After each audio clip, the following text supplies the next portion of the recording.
Bonjour, aujourd'hui nous allons préparer une confiture de potiron qui vient du jardin du château d'ailleurs. Et on va commencer par l'épluchage du fruit, les proportions de sucre et à la fin on va mettre en cuisson. Vous avez votre potiron que vous coupez évidemment, que vous épluchez de l'intérieur pour enlever tout ce qui est pépins et fibres qui sont très difficiles à manger. Donc moi j'utilise ce genre d'outil qui est très pratique. Il a une forme arrondie.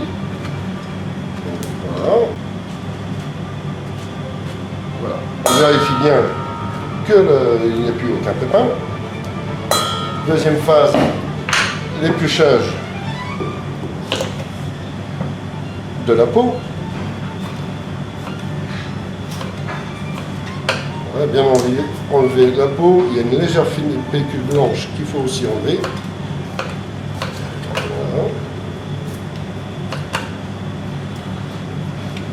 L'utilité, c'est d'avoir un couteau qui coupe bien quand même, plutôt une lame fine, c'est plus facile à gérer.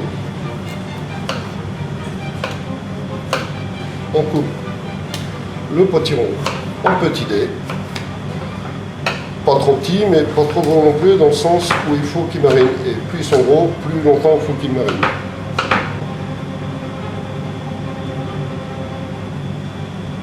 Nous allons donc peser le potiron pour savoir quelle quantité de sucre nous allons mettre. Étant donné que nous faisons une confiture moins sucrée que la moyenne, on met une proportion de 500 g de sucre pour 1 kg de potiron. Là, nous avons une petite masse de 250 g, donc la moitié en poids de sucre, ce qui nous donne 125 g de sucre. Voilà. Et nous allons procéder à mettre le sucre sur le potiron pour le faire mariner. Nous allons mettre un film sur le potiron et le mettre au réfrigérateur pendant au moins 12 heures. De façon à ce que le sucre précuise un peu le potiron, qu'il se ramollisse et il sera plus facile à cuire. Je vous récapitule la première étape, épluchage du fruit, peser du sucre et la marinade du produit pour 12 heures. Donc nous allons passer à la deuxième étape qui est la cuisson proprement dite de la confiture. Donc je récupère mes fruits qui ont mariné 12 heures et vous apercevez que ça a rendu beaucoup d'eau. Donc nous allons procéder à la cuisson avec une bassine en cuivre et le potiron mariné et nous allons lancer ça en cuisson. Voilà.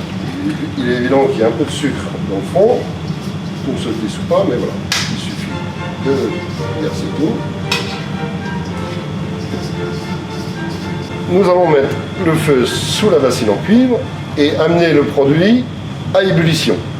Et à partir de ce moment-là, il faudra faire très attention parce que lors de l'ébullition, il y aura des projections et donc on fera une ébullition douce de façon à ne pas se brûler et avoir une belle confiture.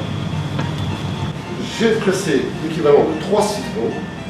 Et nous allons verser le jus de citron qui va apporter de la pectine à la confiture et qui va faciliter la prise de cette confiture. Donc là, nous sommes sur la fin de la deuxième partie. Nous attendons la montée en ébullition et la cuisson proprement dite.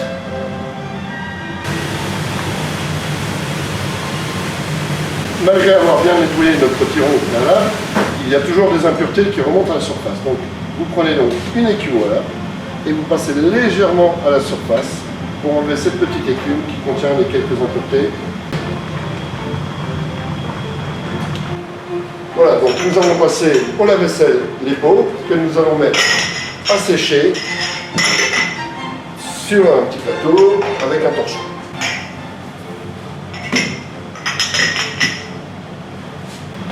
Donc là, nous avons quand même une bonne quinzaine de minutes de cuisson et vous voyez les morceaux commencent à être translucides. À ce moment-ci, nous allons ajouter de la pectine naturelle et qui nous permettra de faire prendre la confiture vraiment bien. Nous allons commencer à mixer les morceaux de potiron pour faire la confiture, la mettre un peu en marmelade.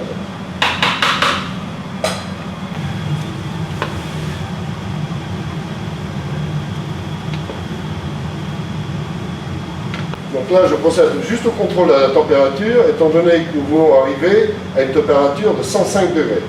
Et sur le thermomètre, nous avons un 103,2. Donc là, je procède au mixage des fruits. Je ne veux pas faire une purée fine de potiron, je veux qu'on retrouve les fibres. Donc je mixe les morceaux un petit peu.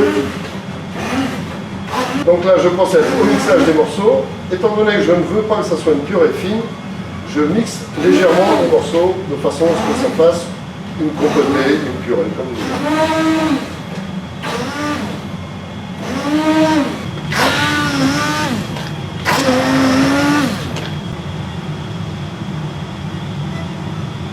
Nous terminons notre cuisson et je vais faire un dernier contrôle de la température avant de procéder à la mise en pot.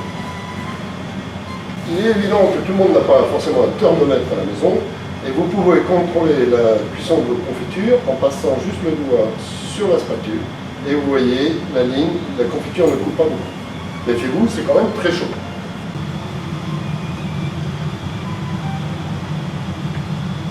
La cuisson de la confiture étant presque arrivée, il est temps de retourner les pots afin de procéder au remplissage.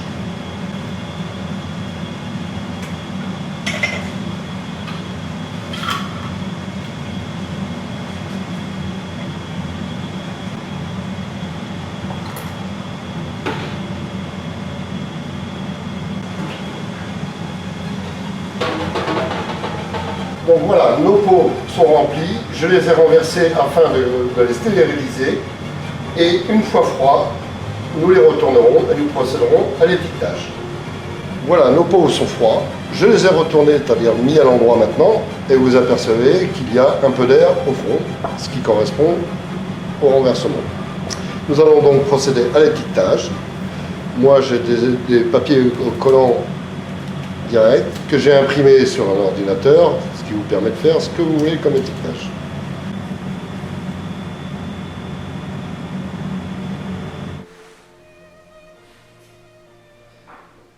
Donc là, nous avons fini les phases de la cuisson des confitures et nous allons donc pouvoir les servir aux clients, mais auparavant, j'ai pour habitude de les garder un mois à l'abri de la lumière.